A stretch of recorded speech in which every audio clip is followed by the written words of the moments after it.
The lake holds secrets if you ask gently. I stood on dock 3, breath turning to silk in the November chill, my gloves still damp from the first try. At 6:12 a.m., Nora's silhouette lifted a maroon suitcase, hard shell, cracked corner, red leather tag, and shoved it off the edge as if letting go of a grudge that could swim. She didn't see me. She saw herself reflected, hair slicked back, leggings pristine, heart colder than the water.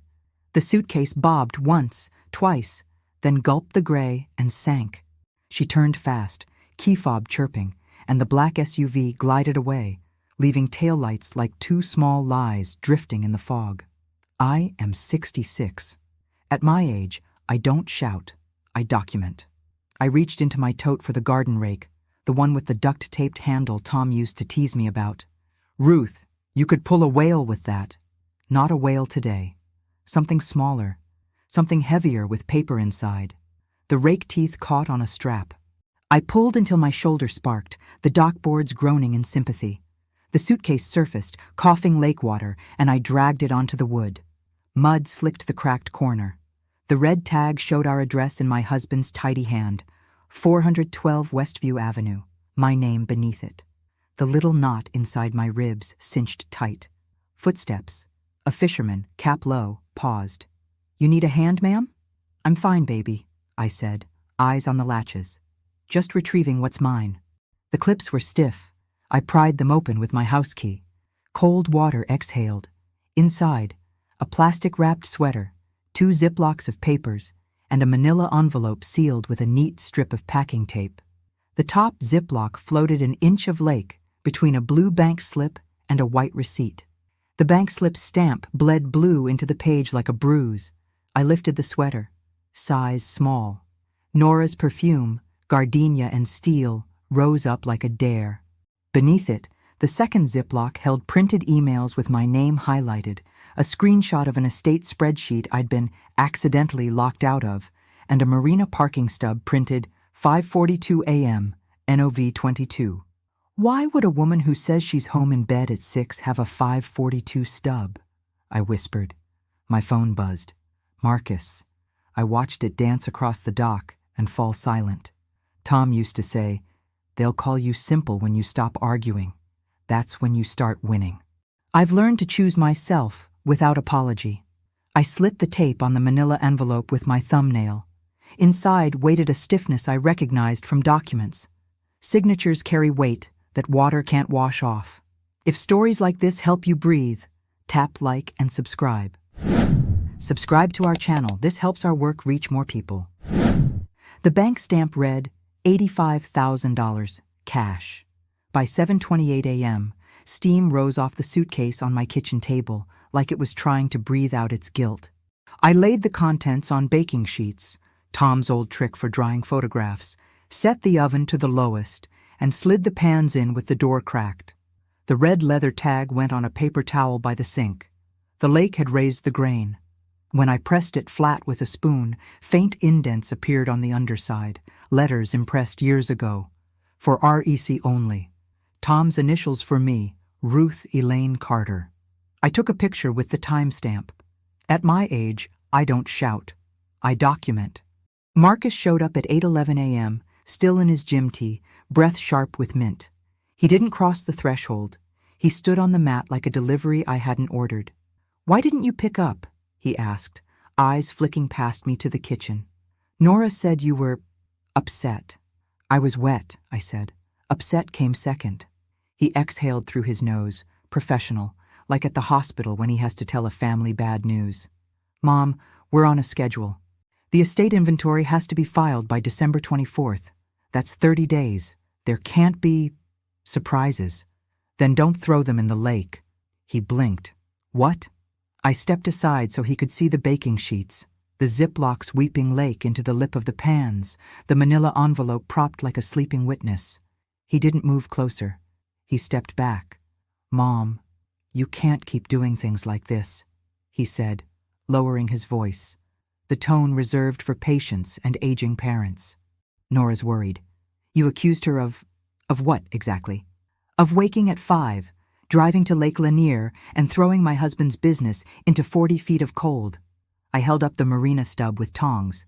Read. He didn't. He watched my hands. Where did you get this? Dock 3, 6:12 a.m. I keep receipts. He rubbed his jaw. Okay, I'm changing the alarm code, and I need the blue key. You want Tom's key back? The house key, he said, cheeks flushing. We can't have paperwork. Wandering. Nora's managing the spreadsheet. We'll send you updates. Less confusion that way. There was my first loss of the day, the blue key sliding out of my key ring and into his palm. Metal remembers warmth. It went cold fast. Confusion is thinking water erases ink, I said. My phone chimed. An email from the probate clerk. Subject line, inventory deadline and penalties, arrived like a gavel. I opened it, read aloud so he'd hear the numbers. Failure to file by 12/24/2025, 5 p.m. Incurs fines of 100 day and may trigger a hearing before Judge Hollis. See? Marcus said, relieved to have something official to stand inside. Let's keep it simple. Give me the envelope. No. I slid it into a gallon Ziploc, squeezed the air out until the plastic clung like a skin, and wrote the date with a Sharpie. Nov 22, 2025, 8:19 a.m. He stared at the Sharpie cap in my hand, then at me. Mom, I love you, but you can't make this a battle. Nora wants peace. Peace doesn't get up before dawn to drown paper. His jaw tightened. If you're implying... My landline rang, the number blocked. I picked up on speaker. Nora's voice came smooth, like gloss laid over splinters. Ruth, I'm so sorry Marcus upset you. He'll bring you muffins later. Listen, sweetheart, I heard you found something. It's probably damaged. Let us dispose of it properly. Like you disposed of it at the lake? Marcus flinched. Nora didn't. This is a sensitive time, she said. If you insist on misinterpreting, people will start asking questions about your capacity. Judges don't like chaos. I like dates and amounts, I said. Judges like those too. Silence. The kind that isn't empty. It's calculating. Then hear me clearly, Nora said. If you step into that courthouse with those papers, I'll... After Nora hung up, the kitchen went quiet enough to hear the oven's low hum and the soft drip from the suitcase into the baking sheets. I turned the dial off and let the silence cool my temper. When my hands shake, I file. When my heart shakes, I remember. August 18th, 2025. Tom's funeral. Heat like a damp hand pressing the back of my neck. The service program had his photo from 2011. Blue shirt, that sideways grin he wore when he'd managed a small miracle like coaxing azaleas after a late frost. At the graveside, Marcus stood like a guard beside Nora, who dabbed her eyes without smudging her liner. Pastor Elaine read Psalm 23. My knees buckled once, but I stayed upright by holding the handle of Tom's cane. After, Beneath the Magnolia by Section C, Marcus pulled me aside. Mom, we'll keep the Westview house in your name, he said, words slow like he'd practiced them. Nora and I will help with taxes. Dad wanted you comfortable. Nora stepped close, perfume clean and plain, voice softer than I'd ever heard it. Of course, Ruth. We're family. Family is a word people use when they want your trust at wholesale. Back in my kitchen now, I pulled the freezer bag with the manila envelope closer. The Sharpie date looked like a boundary. I set it aside and opened the other Ziploc, the one with the marina stub and the blue bank slip, flat between two dish towels. Water bled out in a thin, obedient line. I pressed gently and watched the stamp resolve. Crescent South Credit Union, $85,000. Cash, 11/20/2025, 2:16 p.m. Teller, A. Fox. November 20th, 2 days before the lake. My old ledger, the black one from the school office I saved when they switched to digital, lay on the pantry shelf. I flipped it open to a page ruled in neat columns. Dates, amounts, names. A different life's order, borrowed for this one. Under estate, I wrote, 11/20, cash, $85,000, CSCU, teller A. Fox. Under notes, I wrote, ask about withdrawal limit, match to account ending, 1729. I moved to the second stack, printed emails. My name lit in yellow highlighter through the plastic like a signal flare. Subject lines, Mom's medical receipts. Inventory draft V2. Need signature for deed correction. A PDF attachment icon peeked from one thread. I slid the sheet out with a butter knife and read the thread through the damp. From Nora Carter. To Marcus Carter. Date 11/19/2025. 9:54 p.m. Subject, deed language, urgent. If we present it as a correction to fix the typo in your father's name, she'll sign. Keep it light. Don't show the tax assessment. There was no typo in Tom's name. There was a typo in their story. The landline rang again. Unknown number. This time, I let it go to the machine. Aunt Laverne's voice filled the room, thin but steady. Baby, it's Laverne. I saw Nora leaving your block at 5:15 this morning. Had her trunk up. You need anything, you call me. I keep my porch light on. I wrote, Witness, Laverne, 5:15 a.m., trunk up, N1, indicio. Small, but dates are nails. Truth hangs steady on them. By 10:03 a.m., Marcus had texted a bullet list of action items, his way of making a tangle look like rope. 1. Return envelope to me. 2. Stop contacting third parties. 3. No unscheduled visits. I typed back one line. At my age, I don't shout. I document. On the counter, tucked beneath an IKEA instruction booklet Tom had used to level a wobbly chair, I found a Polaroid he'd kept as a joke. Me lifting a cat that didn't want lifting, dated on the white border in his pen. REC 04140 1999. She'll fight if she has to. I took that as permission. I wiped my hands, dialed Crescent South Credit Union, and asked for Teller A. Fox. The hold music stuttered, then clicked over to a human voice that sounded young and tired. Crescent South, this is Allie. Ms. Fox, I said. On November 20th at 2:16 p.m., someone withdrew $85,000 cash from account ending in 1729. I'm the executor's widow. I need to know who. A pause. Paper shuffling. Ma'am, I need authorization. You'll have it, I said. Right after I tell you what's stamped on the slip, I pulled out of a suitcase at the bottom of Lake Lanier. I carried the maroon suitcase back to the sink and tipped it so the last ribbon of lake water ran out. A seam along the lining puckered like a stitched mouth. Tom taught me to listen when things look like they're trying not to speak. I slid a butter knife under the edge, lifted the fabric, and there it was. A flat, salt-stained pouch taped inside with clear packing tape. 2 more slips curled like fish scales, and a small brass key stamped C17. I laid the key on a dish towel and smoothed the slips. The first was from the UPS store, number 4421, 11/19/2025, 6:18 p.m. Line item, notary service, deed. Notes field, faint but legible. Client, Ruth E. Carter. Payer line bold as accusation. Card, Nora Carter. Forge me with my own name, I whispered, the words sour in my mouth.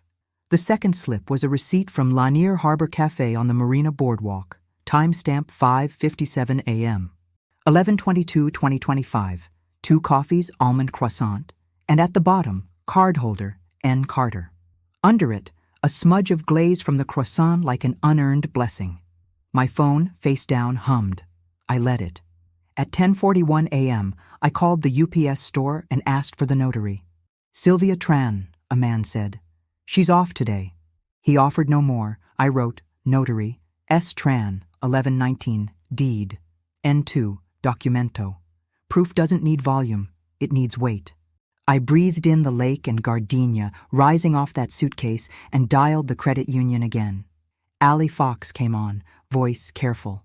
Ma'am, without authorization, I'm not asking for balances, I said. I'm asking a woman question. When someone withdraws $85,000 cash, do they come alone? A longer pause. Usually not, she said. A manager has to step in.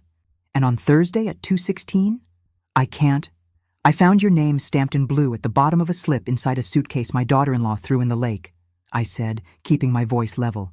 If you can't say yes or no, cough once for a woman, twice for a man. The line stayed quiet, and then 2 quick coughs. Thank you, I said, and hung up, hands steady. Marcus at the counter, Nora at the car. He signs, she carries. A duet of convenience. I took the brass key, C17, and closed my eyes. C could be cabinet, could be crescent, could be Cypress storage, those orange doors off Highway 20. Tom and I kept a unit there after the roof leak in 2013. They haven't changed their stamp since. I called Cypress Self-Storage. Unit C17, I said. Who's on the lease? The clerk rustled paper. We can't give out information, she chirped, but I can say if a key number matches a unit number. It matches, I said.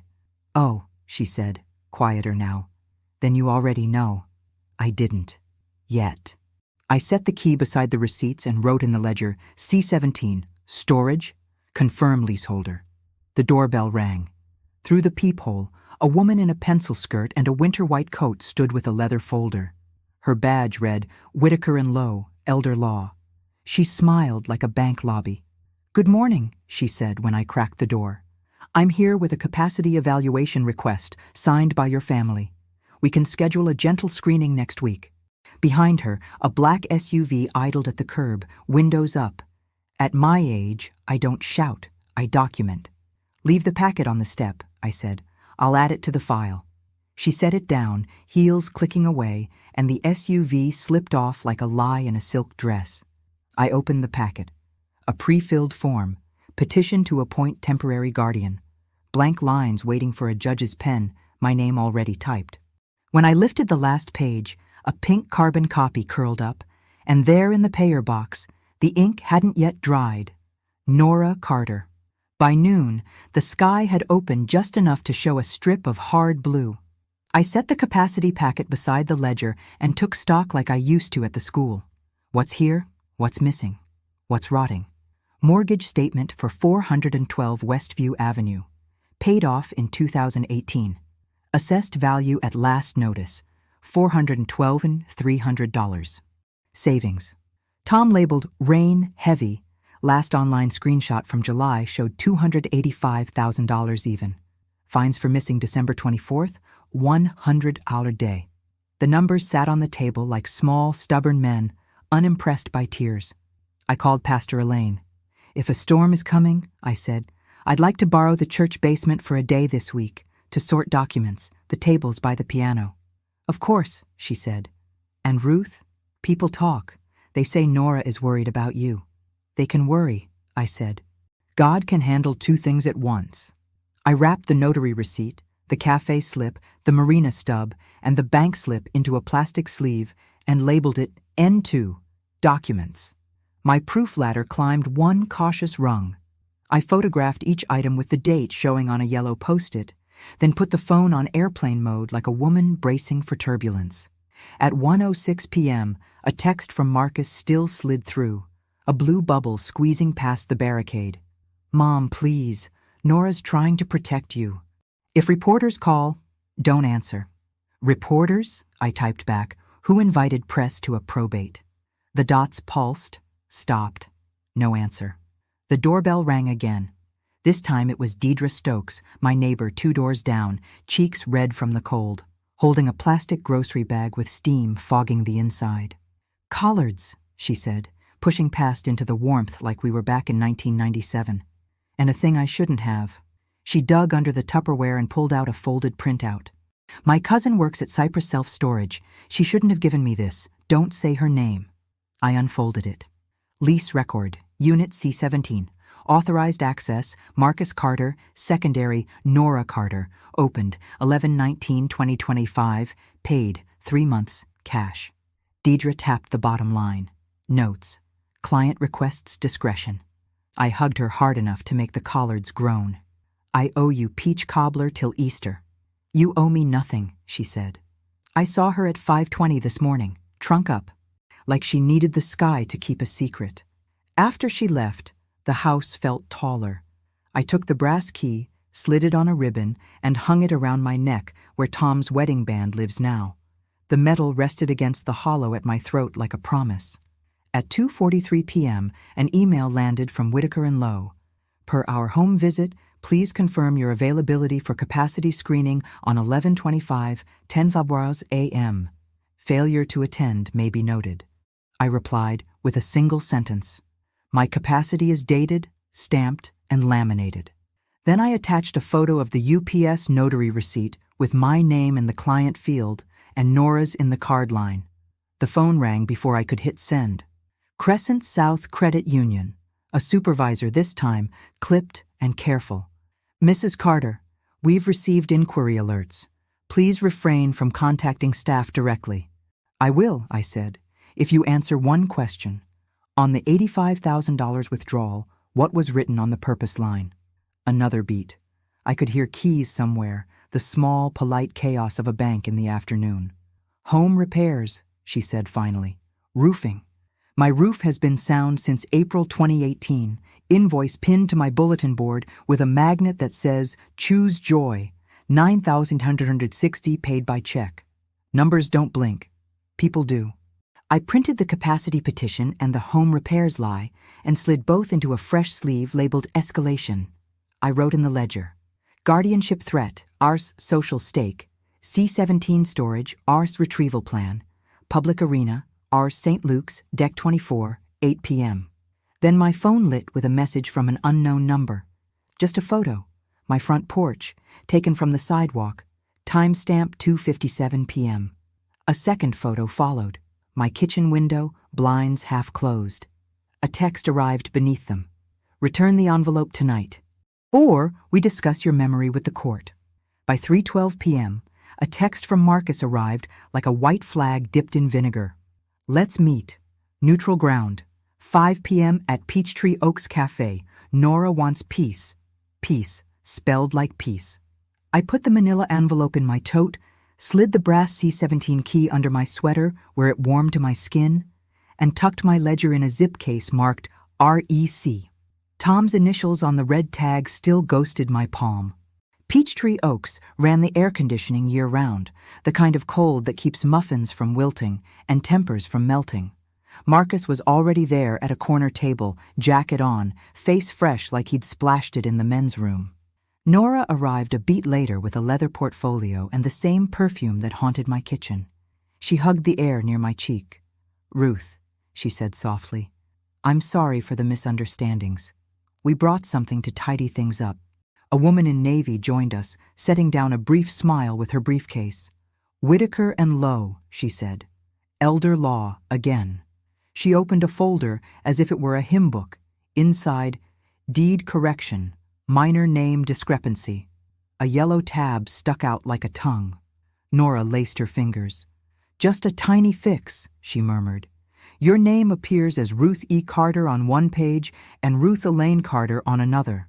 We'll harmonize. Sign here, initial there, and we'll skip chaos. No one needs to bother Judge Hollis. I didn't look at the signature line. I looked at the footers. Doc prep date, 11/19/2025, 6:42 p.m. That was 24 minutes after the UPS notary receipt in my sink. I could almost feel the heat of their timeline under my fingertips. What does grantor conveys all right, title, and interest mean in a correction? I asked. The attorney smiled like a weather girl explaining rain. Standard, it means, I said, you're asking me to hand you my house while you call it a comma. Marcus shifted. Mom, please. I am not your comma, I said. Nora's voice kept its gloss. We'll set up a trust, sweetheart. You'll live there forever. We just need the deed in our names to manage taxes efficiently and unlock equity for repairs. The roof was replaced in April 2018 for $9,160, I said, paid by check number 1442. I have the magnet to prove it. The attorney's eyes flicked to Nora. Under the table, my toe tapped the brass key against my shoe, C-17, ticking like a pocket watch against bone. The clock in the corner blinked 5:08 p.m. 32 days felt like a hallway narrowing. Nora slid a pen across. Same brand Tom used to sign our first mortgage. You always said you wanted us close, she said. I let the pen sit where it landed. What did you throw in the lake at 6:12 this morning? Marcus's jaw jerked. Mom, the attorney lifted her palms. Let's de-escalate. I placed the UPS notary receipt on the table, dried and dated. Then the Marina coffee slip. Then the bank stamp, $85,000, cash, 11/20, A. Fox. Here's my de-escalation, I said. Dates and amounts. Nora inhaled once, sharply, like a soprano about to hit a note. "You don't want to be the woman who ruins Christmas Eve for her church," she said. "Sign this, and we'll bring you to Crescent South tomorrow to fix the misunderstanding. Otherwise, the capacity petition moves forward, and Judge Hollis will ask you hard questions about memory and judgment." She pushed the deed an inch closer. The yellow tab grinned. I looked down. My signature, my full Ruth Elaine Carter, was already there in blue. I traced the loops with my eyes. The T-crossing wasn't mine. Mine drifts. This one stabbed. I breathed slow, tasted almond croissant and bile. "That's not my hand," I said. Nora blinked like a cat caught blinking. "You must have signed at the notary, sweetheart. You forget that you didn't forget." The attorney's smile died on the table. I stood, took my tote, and left the deed face down like a body. The sun outside had dropped low, the kind that throws long shadows people hide in. My phone buzzed. Unknown number. A text. C-17 closed 4:52 p.m. Back gate used. If I didn't sign it, whose hand was wearing my name? I drove to Cypress Self-Storage with the brass key warm against my throat, the way my grandmother wore her church locket, close enough to feel a pulse that wasn't your own. The sky over Highway 20 had turned the color of pennies. I pulled in at 5:29 p.m., the office lights already off, a handwritten sign taped to the glass, "After hours access, code only." C-row ran along the back fence, each door a numbered mouth. C-17 had a fresh silver padlock I didn't recognize, the kind you buy in fives for a discount. I set the tote down, slid the brass key into the cylinder of the old lock hanging beneath it, a decoy. The brass slid all the way in and spun useless as a spoon in air. The new lock grinned at me, intact. I whispered to the door like it could be charmed. "Open." Gravel crunched behind me. A flashlight beam cut across the asphalt, landing on my shoes. "Ma'am?" A voice, young, hesitant. A security guard in an oversized jacket, badge shiny with recentness. He kept the light low, respectful. "We're closed." "Closed is what people say when the truth makes them itch," I said. "I'm Ruth Carter. My son leased this unit. That key used to fit." He looked at the lock. "That's not our issue lock." He glanced left, right, then leaned closer. "Someone swapped it. We log keypad entries, not lock changes." I showed him the text. C-17 closed 4:52 p.m. Back gate used. He sucked his teeth softly, like a kid reading a bad grade aloud. "Back gate is for vendors, or folks who don't want to be seen." "Can you print the log?" I asked. He looked at my face a long second, then at the brass key on its ribbon. "I'm not supposed to." Another second passed. He took a breath like a man about to take a small sin on purpose. "But I can tell you if the time you have matches." Across the fence, a train horn sighed.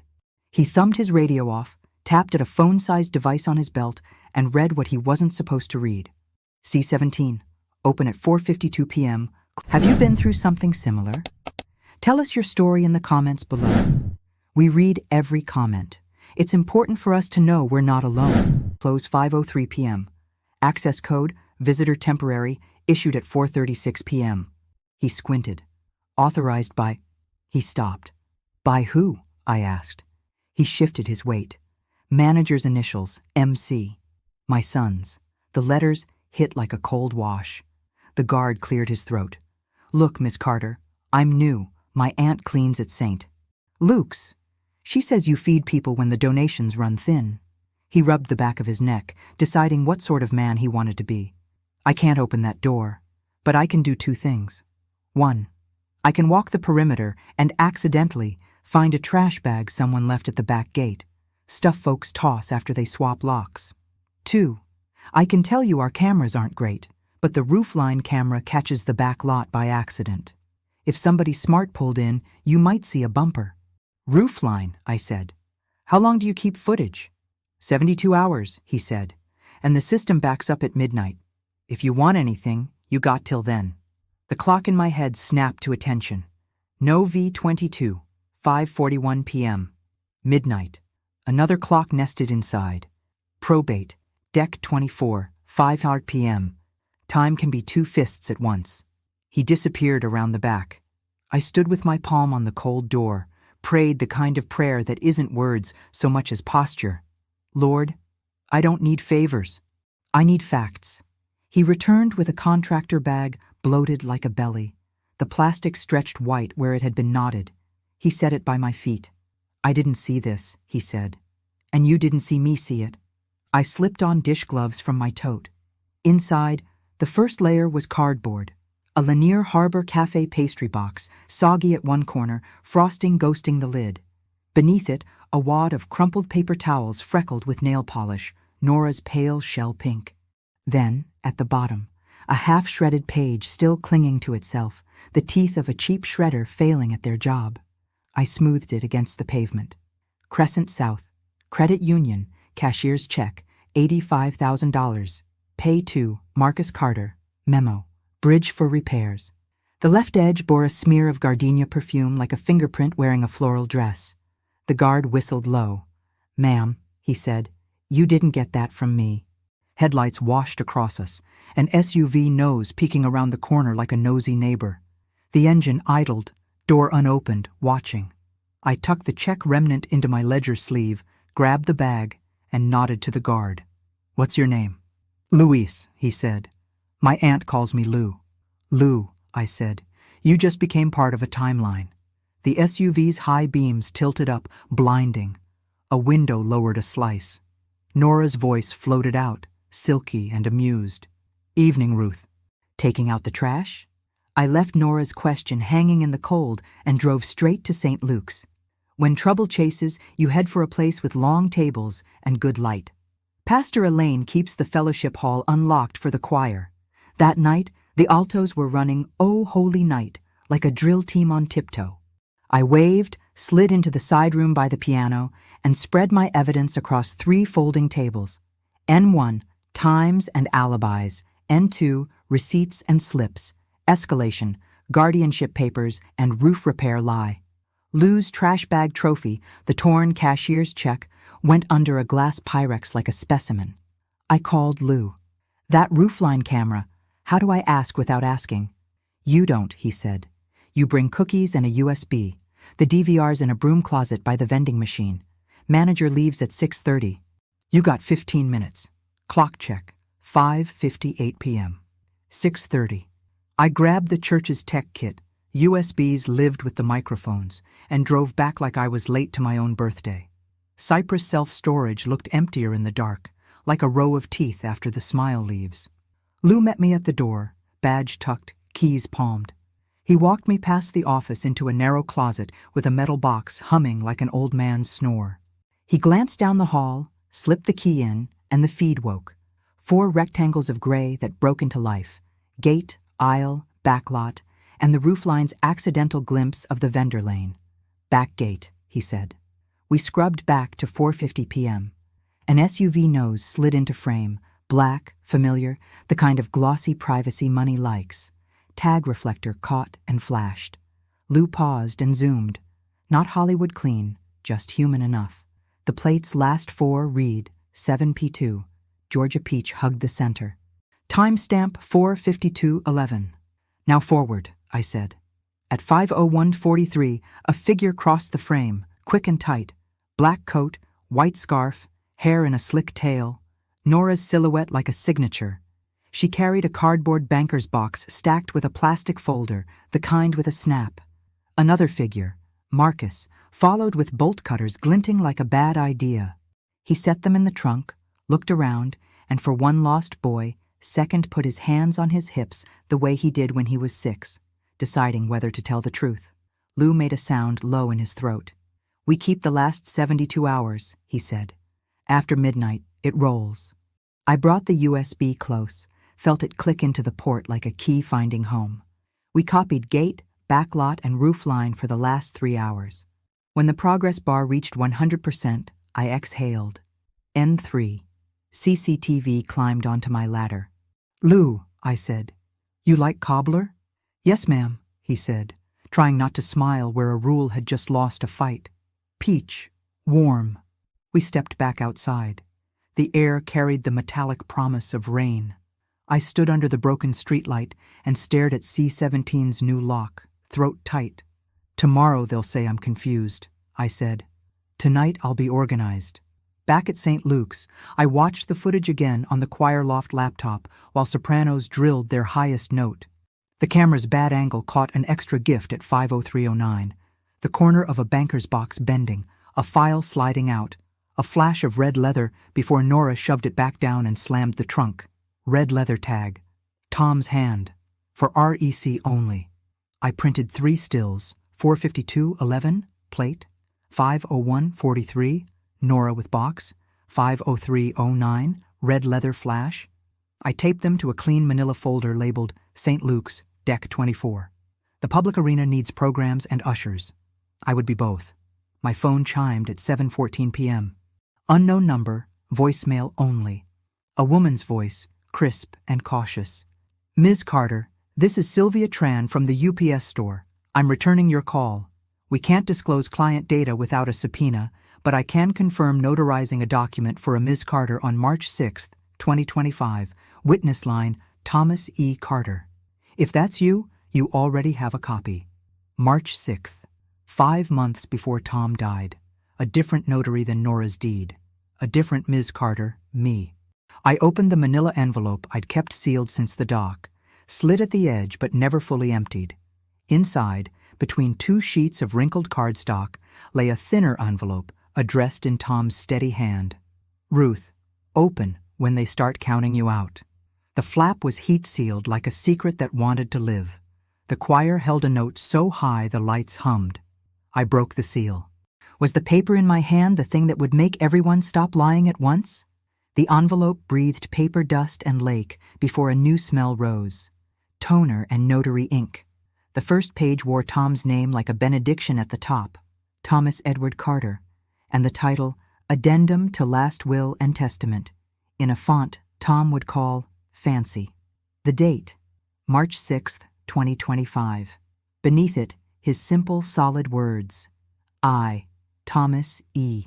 Carter, hereby bequeath the residence at 412 Westview Avenue to my wife, Ruth Elaine Carter, free and clear, with life estate and remainder to be determined by her written instruction. I also direct that the joint savings account ending 1729 is for emergency use by Ruth only, in the amount remaining as of my death. 2 signatures anchored the bottom. Thomas E. Carter and Ruth E. Carter, witnessed by Sylvia Tran, Notary Public. A raised seal pressed a circle into the paper, like a lunar stamp. I ran my finger over Tom's name, felt the micro-topography of ink and grief. You stubborn man, I whispered, writing me a spine for when mine shook. I took photos with post-its for date and time. NOV 22, 7:26 p.m. The addendum slid into a fresh sleeve. N2, document, master. The latter shuddered, then steadied. I dialed Marcus. He answered on the 3rd ring, voice tight. Mom, it's late. It is, I said. Late enough that lies start to sweat. I have a notarized addendum dated March 6th, witnessed by Tom, naming me owner free and clear. I have CCTV of you at C17 swapping locks with bolt cutters. I have a cashier's check stub for $85,000 to you, repairs memo, and I have the capacity paperwork Nora paid for. He went quiet. I could hear the TV in the background. News anchors smoothing over something bumpy. Mom, Nora is trying to fix ownership, I said, calm as a ledger. I'm not asking you to pick sides. I'm asking you to pick dates. A door closed somewhere near him. His voice dropped. She said the addendum was fake. Then she won't mind if Sylvia Tran confirms it in court, I said. Or if Pastor Elaine opens the fellowship hall to a community viewing on December 24th at 8:00 p.m. I'll bring a microphone, a manila envelope, and a USB. You wouldn't, he said, but he sounded like a man who knows the answer. I'm 66, I said. I don't shout, I document. A text chirped from an unknown number while we were still on the call. A photo came through. My front gate, latch unhooked.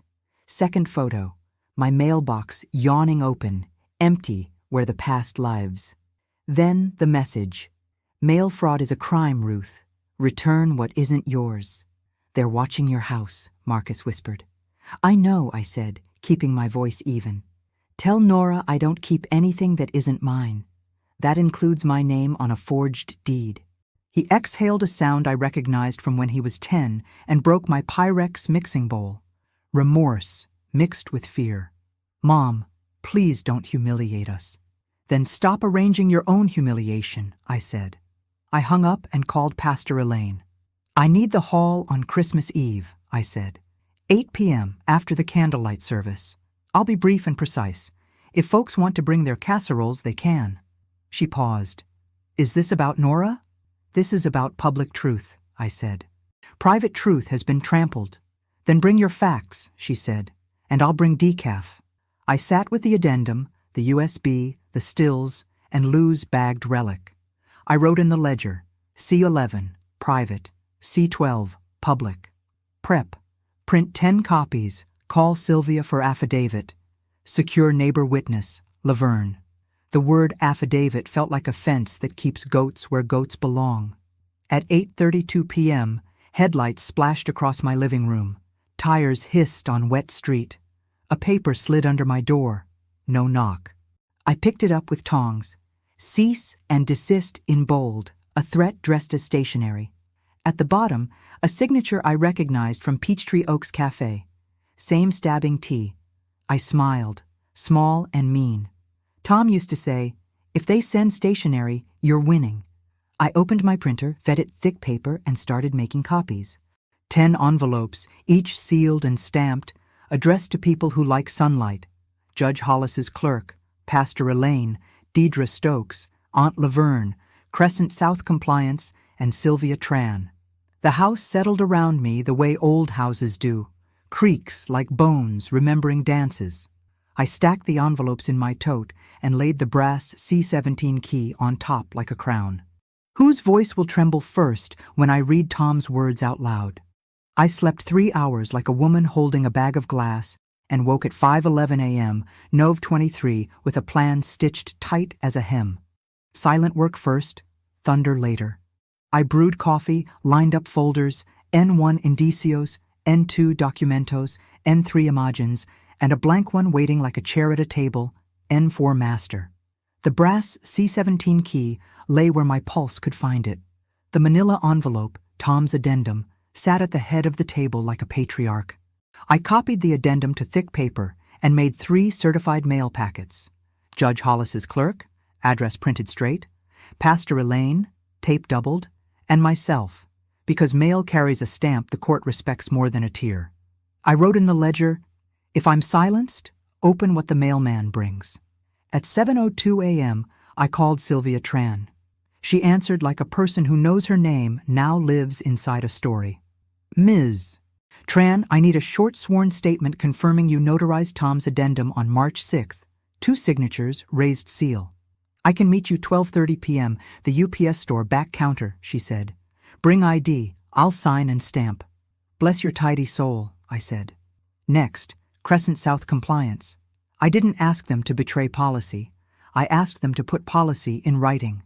Provide copy of withdrawal instrument for $85,000, 11/20/2025. State reason noted, list attendees. Their auto reply promised response within 48 hours. That clock started ticking too. I opened my ancient Olympus digital recorder, the one I used at the school when the superintendent practiced forgetting. Fresh batteries. I set it under the salt cellar at the kitchen table, pressed REC, and spoke for the microphone like it was a future jury. Sunday, Nov 23, 7:41 a.m. Ruth Carter, sound check. My voice came back from the tiny speaker like an older cousin, steadier than I felt. I drafted a text to Marcus.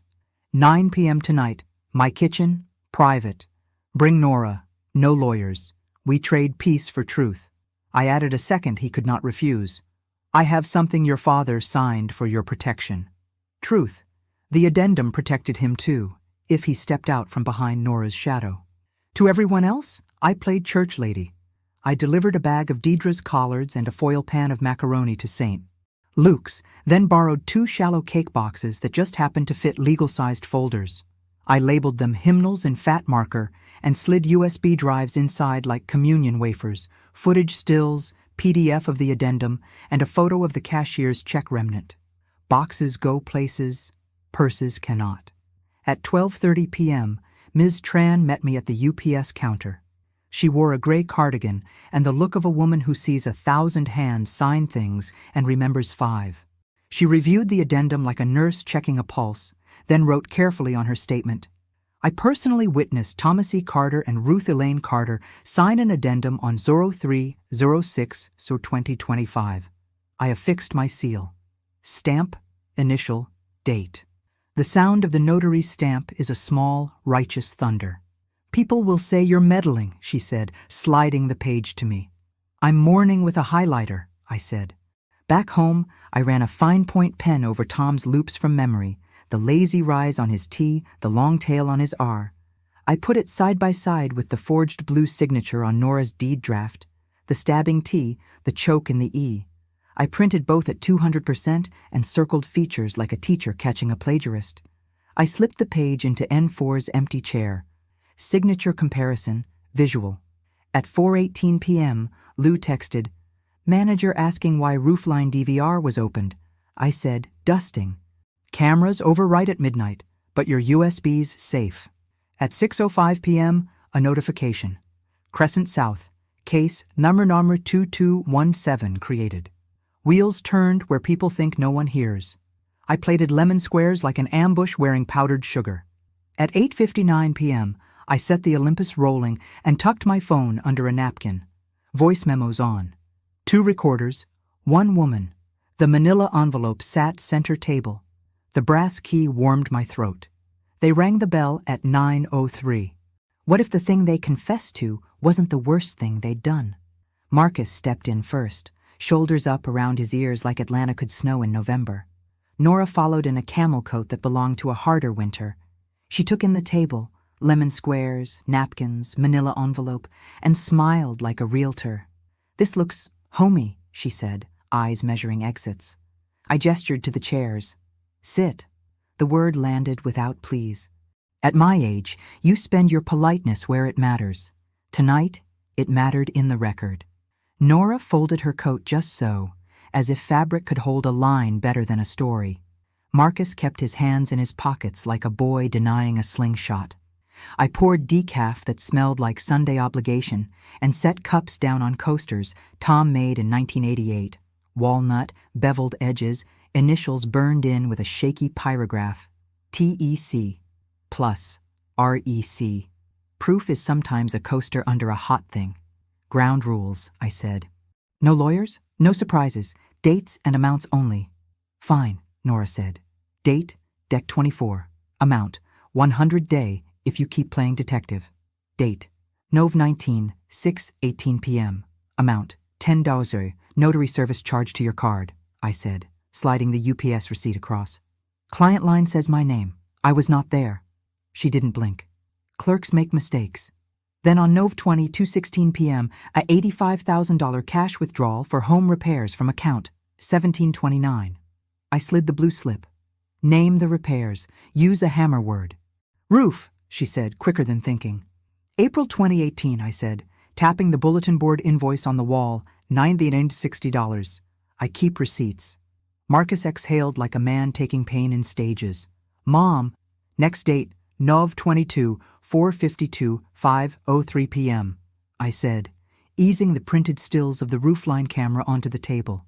Nora with a box, Marcus with bolt cutters. Plate, 7P2, catching light like a lie in church. Back gate, Vendor Lane, new lock on C17. Nora reached for the stills. I kept them under my palm.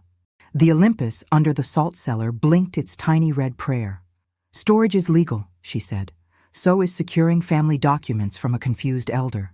Confused elders don't fish cashier's check bits out of trash, I said, sliding Lou's trophy. Pay to Marcus Carter, $85,000. Memo, bridge for repairs. Marcus stared at his own name like it had been written by a stranger. He swallowed. Twice. Nora said, I know what Nora said, I cut in. Softer than my anger, harder than mercy. I also know Tom's addendum, notarized Mar 6, gives me the house free and clear and locks that savings for my emergencies only. Any bridge you built over my name. Nora's smile crystallized. Winter finally arrived in her mouth. You think a piece of paper no one's seen will save you? I slid the manila envelope forward, turned it toward the lamp, and fanned the pages like a dealer in a clean game. The seal, the stamp, Tom's looped T, Sylvia's neat attestation attached behind, like a tail. Marcus leaned in as if his face could read better up close. He touched the raised seal with one finger, the way a child touches the first snow he sees. He looked like the boy who once brought me a dandelion and called it a flower, not a weed. Nora recovered. We can contest. We can say you didn't understand. We can say you're... Stop paying other women to say it for you, I said, sliding the capacity petition with her payer line at the bottom. If my memory is so broken, why does it remember 6:12 a.m. Dock 3 and your perfume on a sweater that wasn't mine? Her nostrils flared, the first honest thing she'd done all day. I folded my hands. Here is my offer. Return what you moved. Bring me a written acknowledgement before Deck 1, 5 p.m. that you attempted to file a false deed and withdrew funds without authority. I will keep this within the family and the church. No police, no press.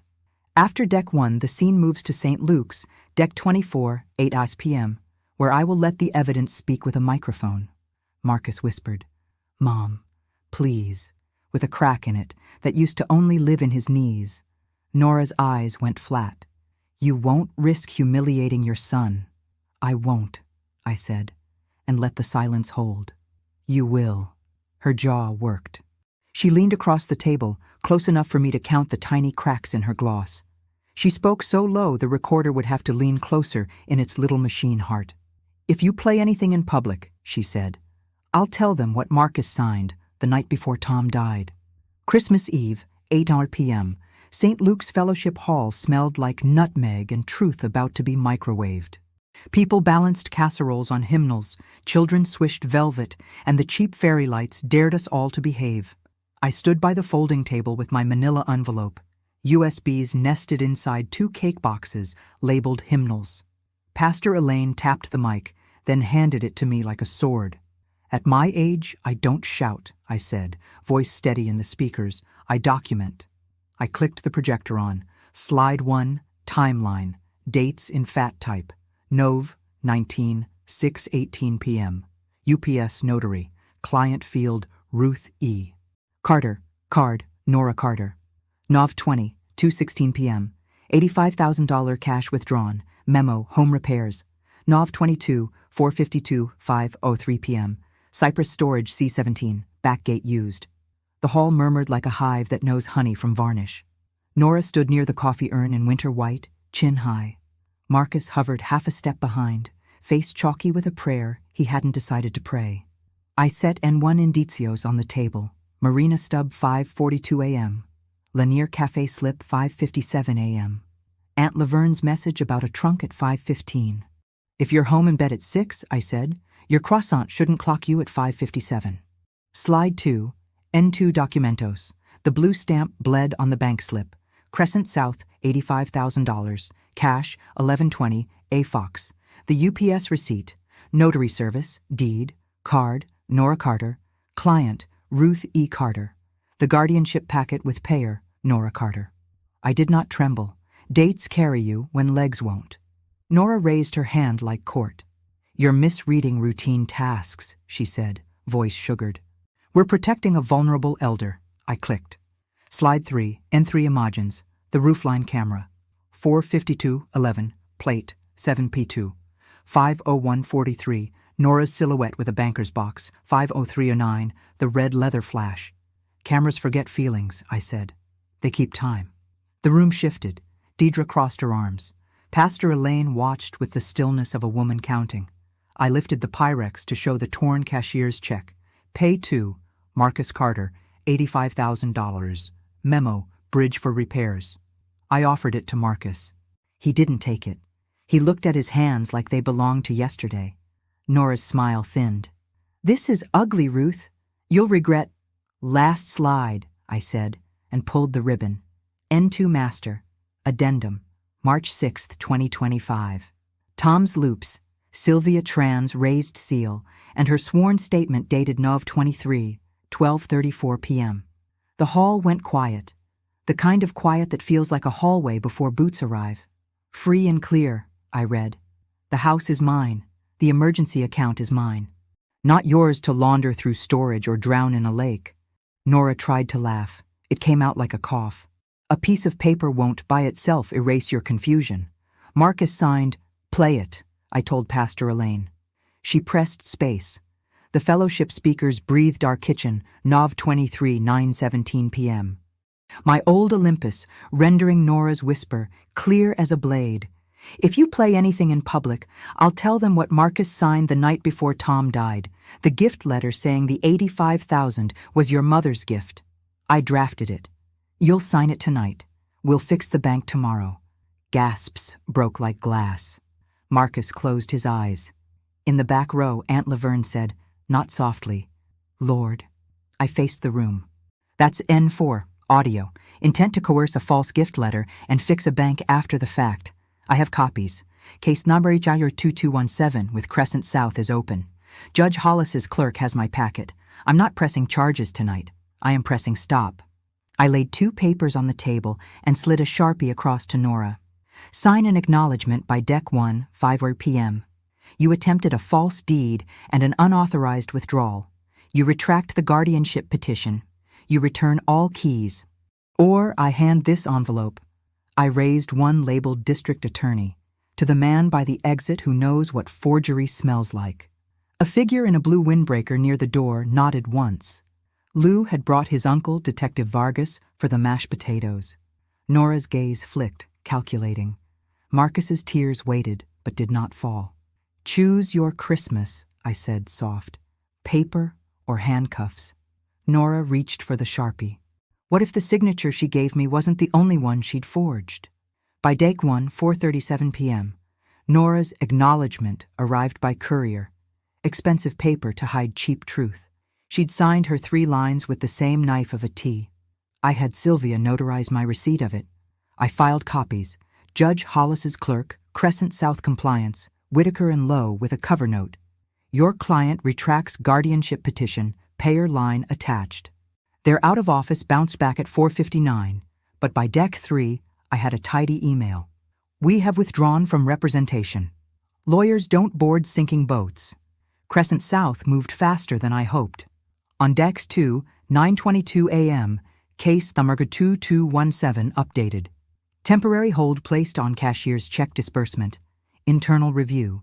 Interviews scheduled. By DC5, a supervisor called on a recorded line. Mrs. Carter, will require the purported gift letter, any drafts, and the audio. We've flagged the 1729 account for misconduct. Funds removed will be restituted to your control pending resolution. Numbers that had been marching away turned around and walked home. Marcus texted at Deck 6, 11:04 p.m. I'm sorry, I'll return every dollar. I'll testify if needed. I told him to bring a cashier's check and to keep his apology for himself until it grows a spine.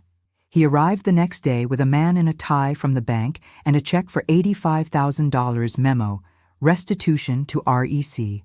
He signed a typed statement on my counter. I, Marcus A. Carter, attempted to transfer funds and alter deed status under pressure. I recant and consent to restore. His hands shook. The pen didn't. Cypress Storage. C-17 opened on Deck 8 under Detective Vargas's eye and a warrant obtained with my packet. The unit coughed up exactly what sunlight always finds. A shred bin filled with blue confetti, an empty bolt cutter sleeve, a folder labeled Correction Deed Final with track changes revealing who wrote which lie, and a small scented drawer sachet leaking gardenia. In the back, under a tarp, a document safe yielded to a warrants key. Inside, 3 gift letter drafts dated 11/20/11/22, Nora's initial in the footer. Lou stood beside me, arms crossed, trying not to look pleased to be right. Detective Vargas held a page up to the fluorescent light. This is clean enough to eat on, he said. I've seen sloppier bank robberies. Whitaker and Lowe sent a letter on Deck 10 confirming Nora was no longer their client and that they had notarized nothing in connection with a deed transfer for Mrs. Carter. Pastor Elaine put her hand on mine in the grocery store and whispered, Some people think you embarrassed a family. I think you saved one. By Deck 12, Judge Hollis filed an order noting the withdrawn guardianship petition and acknowledging receipt of the addendum and affidavit. He added a line that felt like a hand steadying my back. Executor's widow's competency is not at issue. I taped that where the Choose Joy magnet used to live. Joy can handle waiting. Nora tried one last play. A brittle email on Deck 15 threatened defamation and loss of social standing. Deidre spotted her at Publix on Deck 17, comparing prices on butter with a face that had forgotten how to be recognized. The church council quietly asked her to take a season away from leadership.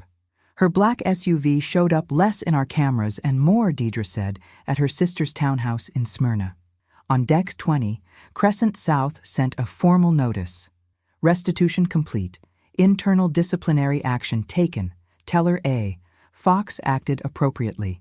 I baked peach cobbler for Lou. He ate it standing up, like victory might evaporate if he sat.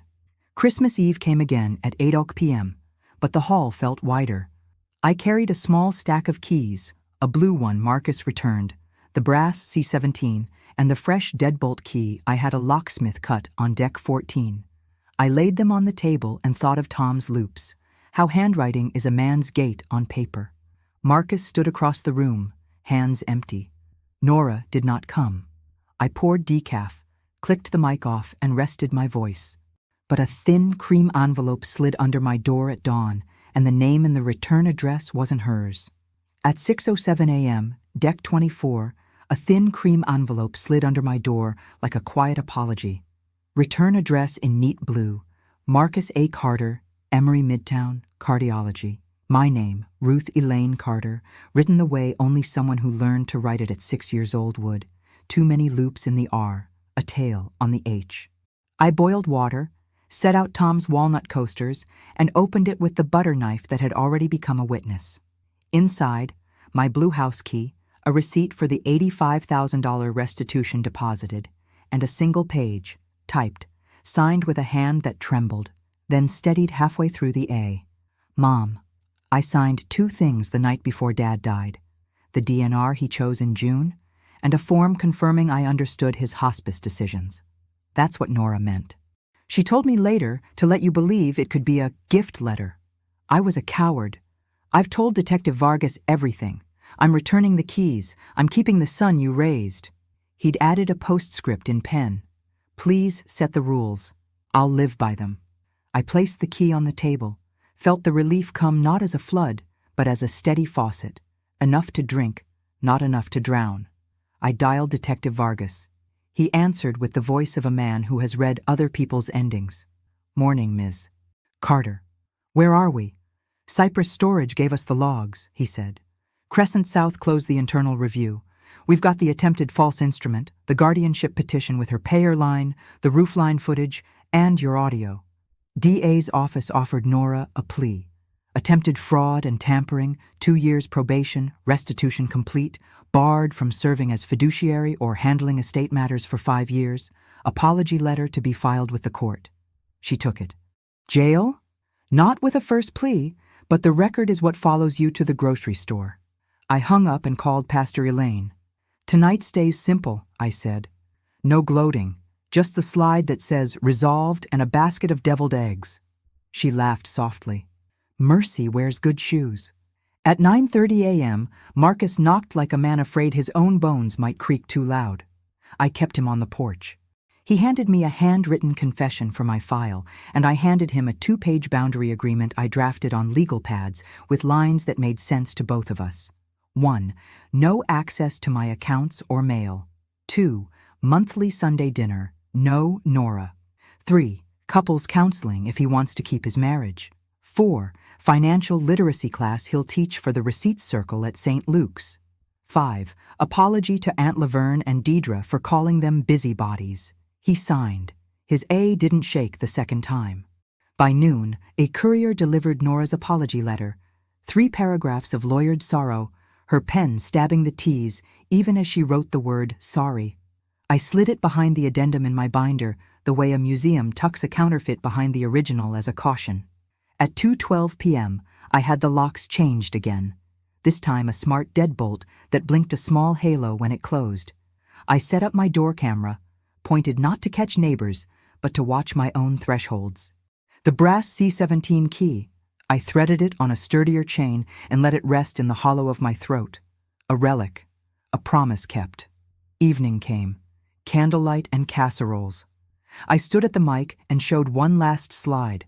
December 24th, order filed, addendum recognized, petition withdrawn, restitution confirmed. The hall clapped the way church people clap for facts. Hands together, no shouts, relief like bread.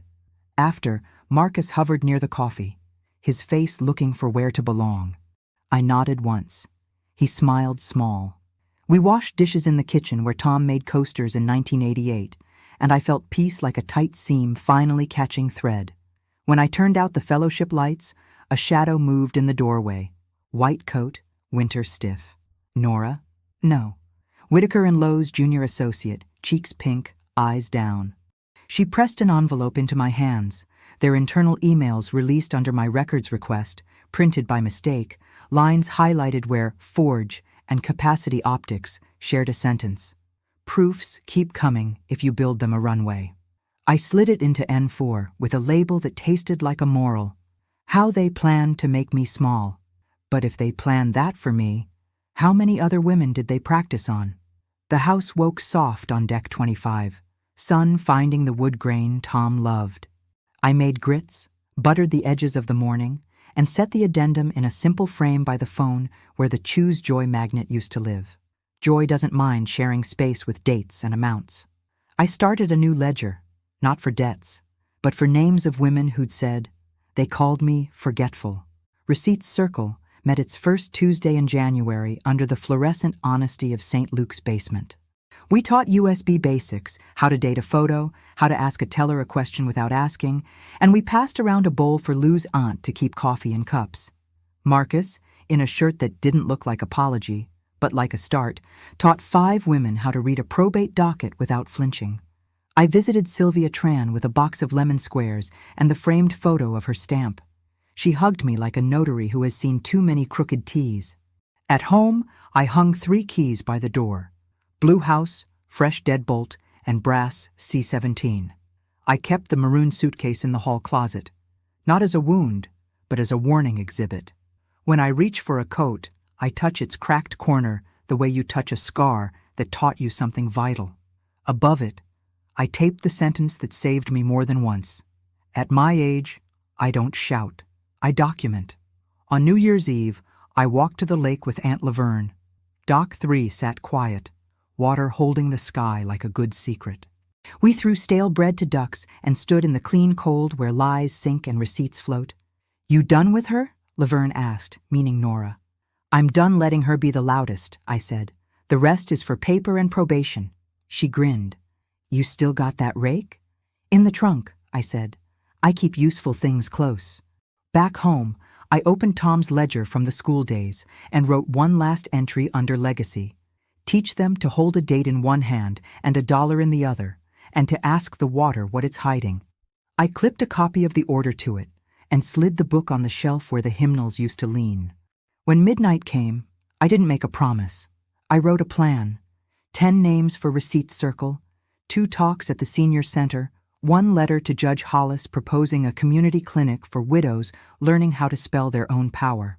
I am 66. I wasn't the loudest. I had dates and amounts. I chose myself without apology and found that choosing left room for mercy. And when the door camera pinged once, soft, and the porch light caught a figure leaving a white envelope at my mat, I smiled, because this time I already knew exactly how to open it and where to file what might be inside.